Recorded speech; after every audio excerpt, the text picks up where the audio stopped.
हम आज का एडिटोरियल डिस्कस कर रहे हैं जो है हमारा 5 अगस्त 2026 का। इसमें 3 एडिटोरियल हैं हमारे।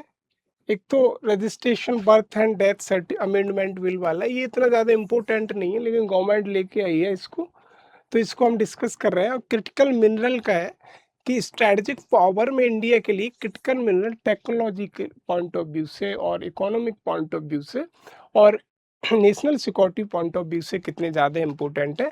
और फ्री ट्रेड एग्रीमेंट स्ट्रेटजी हमें एफटीए मतलब के बारे में बताया कि इंडिया की फ्री ट्रेड एग्री जो एफटीए इंडिया ने अदर कंट्रीज़ के साथ साइन किए, जैसे हमारा इससे पहले न्यूजीलैंड के साथ साइन किया, और हमारा एफटीए सेटा जिसे हमने बोला वो हमारा यूके के साथ किया, इंडोनेशिया के साथ है।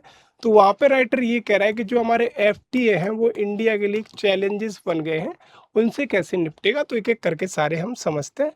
ये हमारा टेलीग्राम चैनल, ये हमारा नंबर, इस पर देख सकते हैं आप। ये वाला देखिए, proof of life registration birth and death amendment bill 2026 वाला। इसमें कह रहा है कि लोकसभा में registration birth death amendment bill 2026 जो हुआ है 1969 में, verification delayed in the birth of the, अरे ना वो लगा ही नहीं है।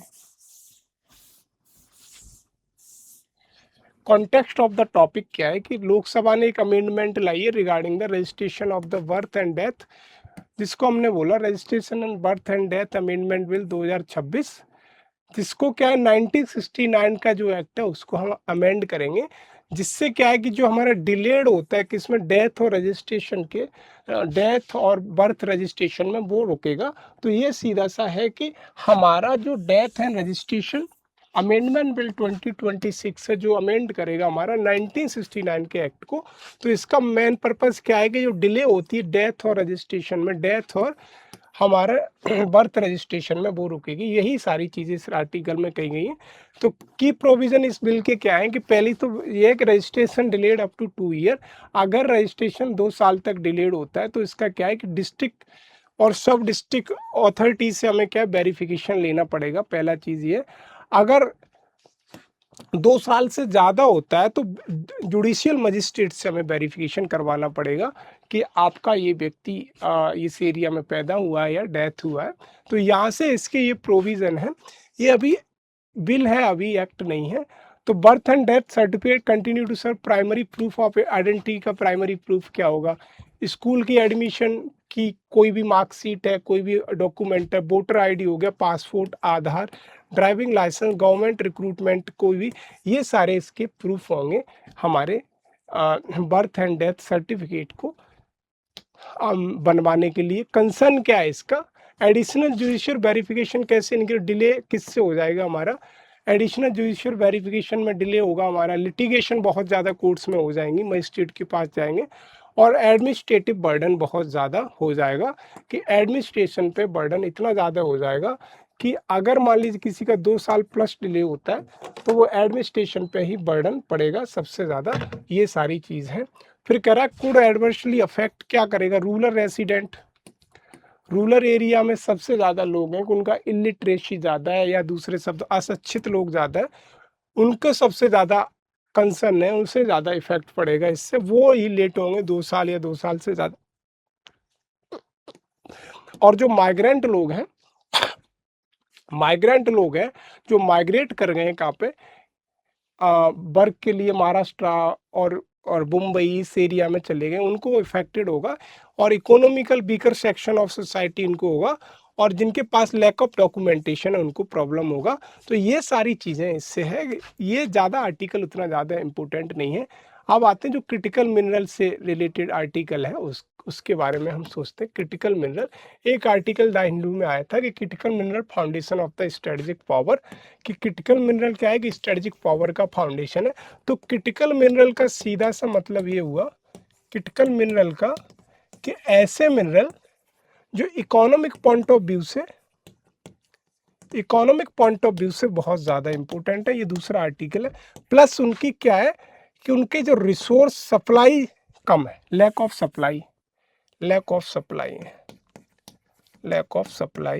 तो क्रिटिकल मिनरल का सीधा सा मतलब हुआ ऐसे मिनरल जो टेक्नोलॉजिकल पॉइंट ऑफ व्यू से, या दूसरे शब्दों में कोई इकोनॉमिकल पॉइंट ऑफ व्यू से, या national national interest, national security के पॉइंट ऑफ व्यू से बहुत ज़्यादा इंपॉर्टेंट है, लेकिन सप्लाई, लैक ऑफ सप्लाई उनकी बहुत कम है। जो हमारी सेमीकंडक्टर इंडस्ट्री, टेक्नोलॉजिकल इंडस्ट्री में सबसे ज़्यादा यूज होते हैं, वही कह रहा है कि इंडिया का क्या है कि स्ट्रेटजिक पावर को कैसे बढ़ा पाएगा। वही इसमें बताया गया है कि जो हमारे क्रिटिकल मिनरल है, इंडिया की सेंट्रल इंडिया इकोनॉमिक सिक्योरिटी में, एनर्जी ट्रांजिशन में, डिफेंस मैन्युफैक्चर में और सेमी कंडक्टर एमिशन के लिए बहुत ज़्यादा इम्पोर्टेंस है।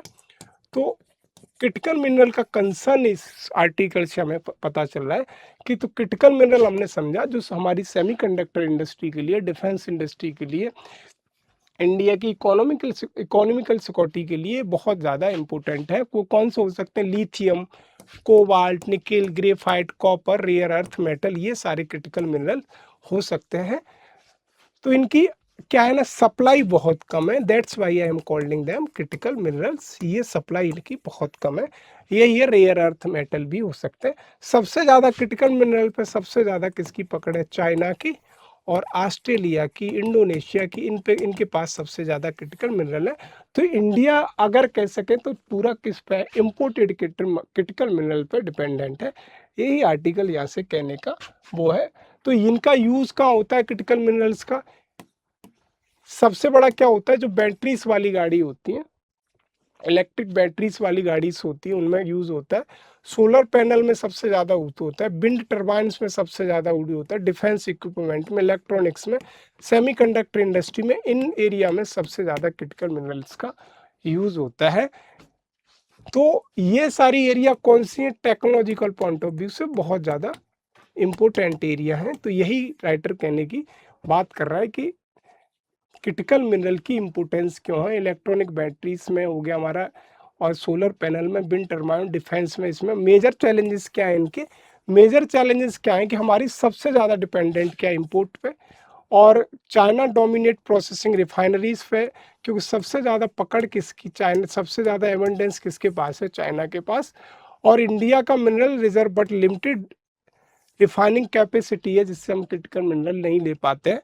और एक्सप्लोरेशन और रेगुलेटरी डिलेस बहुत ज़्यादा है। वीक रिसाइकलिंग इकोसिस्टम है, इस वीकर रिसाइकलिंग इकोसिस्टम हमारे पास इंडिया का। ये सारे चैलेंजेस हैं regarding the critical minerals. Current government की इनिशिएटिव क्या है क्रिटिकल मिनरल को ज़्यादा मात्रा में अच्छे से लेने के लिए? तो पहला है क्रिटिकल मिनरल मिशन। पहला है लिबरलाइजेशन और माइनिंग पॉलिसीज़ को लिबरलाइजेशन, प्राइवेटाइजेशन गवर्नमेंट ने किया है। और ओवर एक्विजिशन मिनरल सेट, ये सारे प्रोजेक्ट हमारे कहाँ? उड़ीसा में, आंध्रा में, कर्नाटका में, केरला में, तमिलनाडु में चल रहे हैं। और India use critical mineral framework, ये सारे इंडिया के गवर्नमेंट के इनिशिएटिव है क्रिटिकल मिनरल्स के। वे फॉरवर्ड में क्या कह रहा है कि वे फॉरवर्ड में develop domestic refinery capacities, domestic refinery capacity चलाओ, और प्राइवेट इन्वेस्टमेंट को इनक्रेज करो, और स्ट्रेटजिक स्टॉक पाइल्स हैं उनको बढ़ाओ, और प्रमोट रिसाइकलिंग और circular economy, strengthening global supply chain partnership, global supply chain partnership को स्ट्रेंथिन करो। ये सारे वे फॉरवर्ड क्रिटिकल मिनरल्स के। इंडिया का फ्री ट्रेड एग्रीमेंट, इस आर्टिकल में कहने की बात कर रहा है कि इंडिया ने बहुत सारे कंट्रीज हैं उनके साथ फ्री ट्रेड एग्रीमेंट साइन किया है, लेकिन इंडिया का सबसे बड़ी चीज़ है हमारे आसियान के साथ जो हमारा फ्री ट्रेड एग्रीमेंट हुआ, आसियान के साथ जो एफटी हुआ, तो इंडिया का यहाँ से क्या है? इंडिया का ट्रेड डिफिसिट है इस रीजन से, करीब कितना? 51 million US dollar trade deficit है। तो इंडिया को कंसर्न है रिगार्डिंग द एफटीए। वही इस आर्टिकल में पूरी बात कह रहा है राइटर कि इंडिया ने मल्टीपल कंट्रीज जैसे जापान, सिंगापुर, यूएई, इनके साथ साइन किया, लेकिन export have not increase proportionally. Export नहीं बढ़ा है हमारा, इंपोर्ट बढ़ता चला जा रहा है। तो इंपोर्ट बढ़ेगा तो जाहिर सी बात है इंडिया का फिस्कल डिफिसिट पे भी प्रभाव पड़ेगा। वही एडिटोरियल में सारी चीज़ कही है कि import from the FTA partner have grown faster than the export. Import हमारा बढ़ रहा है और इंडिया का ट्रेड डिफिसिट सबसे ज़्यादा हो रहा है।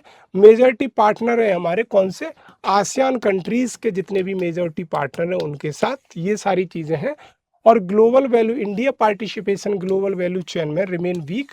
ग्लोबल वैल्यू चेन का मतलब इंडिया का जो पार्टिसिपेशन है एक्सपोर्ट में ग्लोबल वैल्यूज़ में वो बहुत कमज़ोर है। यहाँ से एक भी चीज़ ये देखने को मिल रही है। फिर है कि tariff reduction alone has not improve manufacturing competitiveness. Tariff का रिडक्शन क्या है कि वो टैरिफ हम कम कर देंगे तो इससे ये नहीं है कि हमारा क्या है कि हमारी जो नॉट मैन्युफैक्चरिंग कंपटीशन है उसको तो नहीं कम कर पाएगा। ये सारी चीज़ें इस आर्टिकल में कहने की बात चल रही है। कि इशू क्या है इसके की इशू है लैक ऑफ मैन्युफैक्चरिंग कम्पिटिटिवनेस है कि मैन्युफैक्चरिंग कंपटीशन हमारी बहुत कम है। इंफ्रास्ट्रक्चर लॉजिस्टिक कंस्ट्रेंट बहुत ज़्यादा है और लिमिटेड टेक्नोलॉजी इंटीग्रेशन है कि हमारे पास लैक ऑफ टेक्नोलॉजी है, इंटीग्रेशन नहीं है टेक्नोलॉजी के साथ। लो वैल्यू एडिशन है कि हमारे पास कोई वैल्यू एडिशन नहीं कर रहे हैं, ये भी चीज़ है। और weak integration international procurement network, ये सारी चीज़ इसमें दिखाई दे रही हैं। सजेस्टेड रिफॉर्म क्या है इसमें? सजेस्टेड रिफॉर्म है कि इंडस्ट्रियल कंपटीशन बढ़ाओ, मैन्युफैक्चरिंग मेक इन इंडिया के अंदर, मेक इन इंडिया जो 2014 में आया, मेक इन इंडिया उसको करो।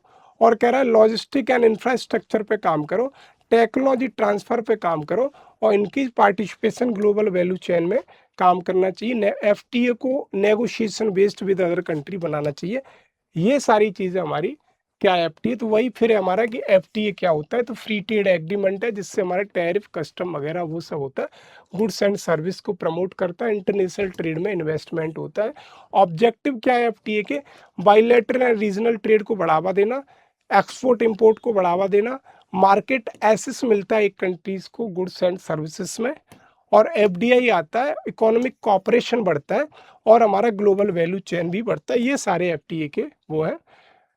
यूपीएससी में कहाँ से ये आएगा? जीएस थर्ड में आएगा हमारा, ट्रेड ग्लोबलाइजेशन में एफटीए आसियान, ये सब सारी की फैक्ट ही है। बर्थ रजिस्ट्रेशन आर्टिकल है, इनको आप एक बार देख लीजिएगा। Critical mineral, proof of life, ये सारे आर्टिकल है, आगे पीछे हो गए। और यही वाला problem in India free trade agreement, India की प्रॉब्लम क्या है फ्री ट्रेड एग्रीमेंट से, ये सारे आर्टिकल है। आज के लिए इतना ही, मिलते हैं अगले वीडियो में, धन्यवाद।